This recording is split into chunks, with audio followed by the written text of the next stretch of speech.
জীবনে একটা মেয়ে ভালো থাকার উপায় হচ্ছে তার জীবনসঙ্গীটা তাকে কতটা ভালো রেখেছে। একটা সংসারে থাকতে গেলে ঠোকাঠুকি, ঝগড়া, অশান্তি, কথা না বলা সব কিছুই চলে, কিন্তু সবথেকে বড় জিনিস একে অপরকে না দেখে থাকা, একে অপরের সঙ্গে কথা না বলে থাকা, কোনো বিপদের সঙ্গে সঙ্গে ঝাঁপিয়ে পড়া। এটা হচ্ছে ভালোবাসার মূল কারণ। রাগ যে করবে পরক্ষণে তাকে অন্যজনকে মানিয়ে নিতে হবে।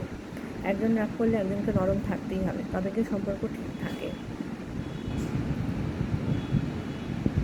ভালোবাসাকে ভালোবাসা দিয়েই আপন করা যায়। আর এই যে জীবনটা বা ভালো থাকাটা দুজনেই কিন্তু মানে দুই জীবনসঙ্গী যারা একে অপরের জীবনসঙ্গী আছে দুজনেরই কিন্তু ভালো থাকে একে অপরের ভালো রাখা, সম্মান সব কিছুতে। এটা হচ্ছে জীবন।